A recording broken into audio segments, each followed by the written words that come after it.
Assalamualaikum warahmatullahi wabarakatuh. Waalaikumsalam warahmatullahi wabarakatuh. Bagaimana kabarnya? Alhamdulillah baik Pak. Baik. Kita langsung aja masuk ke absennya. Di Yusman, Hadir Pak. di Dalika, Hadir Pak. di Ananda ini. Sakit Pak. Oke. Baik. Mari kita buka pembelajaran kita dengan mengucapkan basmalah. Bismillahirrahmanirrahim. Materi kita pada hari ini adalah Kamu bisa Pak.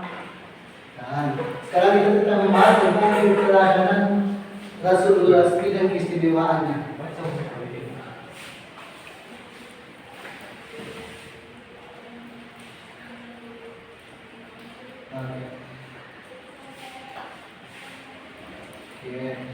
Ada juga apa itu Rasul? Rasul itu adalah Pak. Silakan Yusman. Rasul itu adalah orang yang diperintahkan oleh Allah Subhanahu Wa Taala untuk dirinya sendiri dan juga untuk umatnya Pak.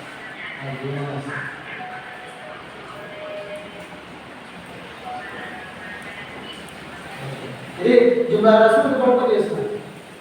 Rasul empat Pak. Jumlah Rasul ya. Juga Nabi dan Rasul itu ada 25 Pak. Nabi dan Rasul itu ada 25. Ada 25. Di antara 25 ini ada 5 yang dikategorikan sebagai Rasul asli.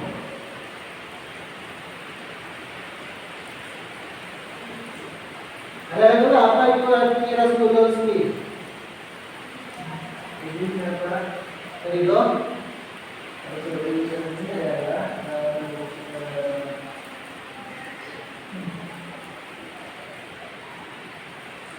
manusia pilihan Allah yang memberikan kejujuran hati yang luar biasa.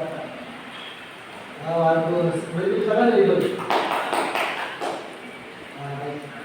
Dari jawaban itu tadi itu udah benar ya, cuman untuk mendekatinya ya. Ulul asmi itu berasal dari bahasa Arab, di mana ulul itu artinya memiliki, dan asmi itu cita-cita yang mantap. Jadi secara istilahnya Rasulullah asmi itu berarti rasul-rasul pilihan atau nabi yang memiliki keteguhan hati, lapang dadanya, dan sabar menghadapi kaumnya yang menentang dirinya, tidak menerima ajaran yang disampaikan. Itu pengertian Rasulul Asmi. Sekarang untuk Rasulul Asmi itu ada 5.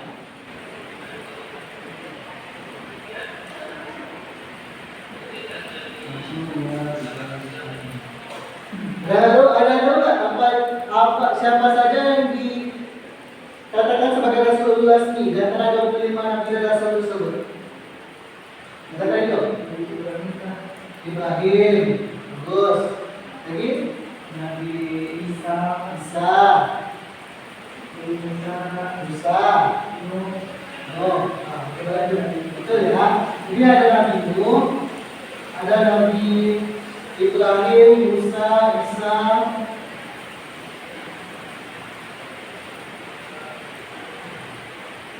dan Nabi Muhammad. Dan tentunya, kenapa mereka dikatakan sebagai Rasulullah? Karena mereka itu memiliki ujian-ujian yang sangat dahsyat, sangat berat, terlebih terhadap umat-umatnya. Dan tentunya untuk Rasulullah sendiri, selain dari yang Bapak sebutkan tadi, selain dari yang Bapak katakan tadi, ada sifat-sifat utama dari Rasulullah sendiri itu. Bagaimana dalam Quran surah Al-Baqarah ayat 35, artinya maka bersabarlah kamu seperti orang-orang yang mempunyai keteguhan hati dari Rasul yang selalu bersabar, jangan kamu minta segerakan azab bagi mereka. Bila salah satu pelajaran yang cukup, maka tidak dibinasakan melahirkan kaum yang fasik. Jadi ayat ini menunjukkan bahwa Rasulullah itu hidup dalam perjuangan yang lebih berat, namun mereka itu tetap teguh pendiriannya, tetap sabar, tetap tawakal, benar. Dan mulai dari Nabi Nuh misalnya, benar. Nabi Nuh, ada nggak ayat yang bisa menceritakan tentang kisah-kisah Nabi Nuh. Apa perjuangannya, apa cobaannya? Akan terus. Nabi Nuh itu seperti istrinya dan anak itu membawakan kepada dirinya sendiri, Pak. Betul, bagus sekali. Jadi Nabi Nuh ini, ya, dia itu berdakwah itu kurang lebih selama 950 tahun. Dan yang mengikutinya itu cuma 80 orang. Ya, banyaklah cobaan pada waktu itu, ya. Pada akhirnya Allah itu menenggelamkan kampung Nuh itu. Setelah Allah menenggelamkan, yang tersisa yang masih hidup itu cuma yang mengikuti Nabi Nuh di kapalnya, 80 orang. Termasuk juga istrinya, anaknya, itu membangkang kepada Nabi Nuh. Tidak ada yang mau ikut dengan ajakan Nabi Nuh. Padahal Nabi Nuh ini ingin menyelamatkan mereka. Ya, itu Nabi Nuh. Kemudian Nabi Ibrahim. Nabi Ibrahim ini lahir di Babilonia. Ada itu apa nama raja yang berkuasa pada saat itu? Siapa itu? Raja Namrud. Bagus. Itu kan dulu. Berkuasa pada Raja Namrud. Sejak kecil Nabi Ibrahim ini dia itu mencari Tuhan, ya. Sampai dia itu berdebat menentang sampai menghancurkan berhala-berhala yang diciptakan, yang dibuat. Bahkan yang membuat itu adalah ayahnya sendiri. Ayahnya membuat berhala. Sehingga Ibrahim menghancurkan. Dan pada saat Ibrahim itu menghancurkan, pada saat itu Raja Namrud ini marah dan dia memakan Raja Namrud. Dan Allah memberikan mukjizat. Ibrahim ini tidak bisa terbakar oleh api, ya. Dan banyak lagi, ya, perjuangan dari Nabi Ibrahim itu. Semenjak dia itu pindah ke Palestina, ya, dia itu harus bolak-balik, yang jarak itu 1 bulan pergi, 1 bulan pulang dari Palestina ke Mekah untuk menemui istrinya. Jadi Palestina dia itu mempunyai istri namanya Siti Hajar dan Siti Hawa sampai dia memiliki keturunan. Itu Nabi Ibrahim. Kemudian Nabi Musa ini diberikan kelebihan, dia tak dapat berdialog langsung dengan Tuhan. Karena beliau itu diberi gelar dengan kalamullah. Kesabaran dan ketabahan Nabi Musa itu sangat pada zaman itu beliau harus berhadapan dengan seorang raja yang kejam. Rajanya kejam, zalim, bahkan rajanya itu ingin dia itu disembah seperti Tuhan. Ada nggak yang tahu raja apa itu? Pada zaman Musa. Fir'aun, bagus, tangan kayu. Oke, nama rajanya itu Raja Fir'aun, ya. Sehingga bahkan Fir'aun itu membunuh anak laki-laki yang baru lahir karena dia takut kekuasaan itu akan hilang. Pada saat itulah ibu Musa membuang Musa ke sungai, tapi yang mendapat Musa itu adalah istri Fir'aun sendiri. Itu Nabi Musa. Kemudian Nabi Isa ini, ya, Nabi ulul azmi keempat dan tidak kalah banyak tantangan dan halangannya yang dialami oleh Nabi Isa ini dalam berdakwah. Ya, tantangannya itu selalu dalam menyampaikan dakwah itu pendeta Yahudi, kaum Yahudi itu selalu menyulut api keangkuhan, selalu sombong, selalu ditentang oleh orang-orang Yahudi. Tapi meskipun demikian, diberikan mukjizat oleh Allah membuktikan kebenaran akan kenabian Musa itu. Namun orang-orang Yahudi tetap membuat permusuhan, akhirnya membuat fitnah, ya, mengatakan Raja Pilatus menguasa Romawi pada saat itu. Itu Nabi Isa. Kemudian Nabi kita Nabi Muhammad SAW. Rasulullah SAW ada tahu nggak kapan Rasulullah itu dilahirkan? 12 Rabiul Awal tahun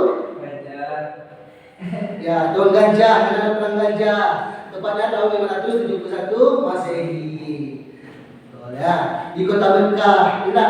Dan Rasulullah SAW ini, ya, banyak juga tantangan dia selama berdakwah, dan dia itu berdakwah secara sembunyi-sembunyi juga, ya. Dan yang menentang itu bukan saja dari kalangan orang di luar, orang di dalam pun juga menentang, seperti pamannya banyak menentang Rasulullah SAW. Bahkan Rasulullah itu sering dilempari, diludahi, dicaci maki, difitnah dan lainnya. Nah itu untuk kisah Nabi Muhammad SAW. Kemudian ada hikmah tentang keteladanan dari Rasulullah sendiri. Apa hikmah kita mempelajari tentang ulul azmi? Yang pertama tentunya kalau kita belajar tentang ulul azmi, kan kita belajar tentang kisah Nabi. Kita belajar tentang sabarnya, bagaimana sabarnya menghadapi kaumnya, bagaimana ikhlas dia di dalam melakukan sesuatu hal, bagaimana ikhtiarnya, bagaimana tawakalnya dan teguh pendiriannya. Itu hikmah-hikmah dapat kita ambil, bertambah iman kita itu kepada Allah dengan mengetahui bahwa Rasul itu benar-benar manusia pilihan, sabar, tabah dalam melaksanakan perintah Allah, bersyukur kepada Allah atas segala nikmat yang kita berikan. Kemudian kita ikhlas menerima segala ujian, cobaan yang diberikan oleh Allah. Berarti ujian dan cobaan yang kita dapat itu belum seberapa dengan ujian-ujian dari Rasul-Rasul ulul azmi ini. Jadi kita harus sabar dalam menghadapi ujian. Kemudian kita mempercayai tugas yang dibawanya. Sampai sekarang kita mempercayai Islam, kita masih mempercayai Al-Quran, tugas-tugas yang dibawanya. Kita masih menuruti perintah-perintah dan ajaran-ajaran yang diberikan oleh Nabi Muhammad SAW. Jadi itulah pengertian, hikmahnya dan siapa saja yang tergolong ke dalam Rasul-Rasul ulul azmi. Baik, mungkin untuk hari ini hanya itu materi kita.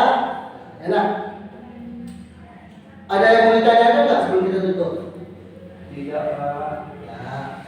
Atau Bapak bertanya? Tidak, Pak. Oke, udah ya. Berarti sampai di sini aja pembelajaran kita. Kurang lebihnya Bapak mohon maaf. Dan pelajari buku-buku kita yang Bapak berikan di rumah untuk pelajaran berikutnya. Sekian, terima kasih. Assalamualaikum warahmatullahi wabarakatuh. Waalaikumsalam warahmatullahi wabarakatuh.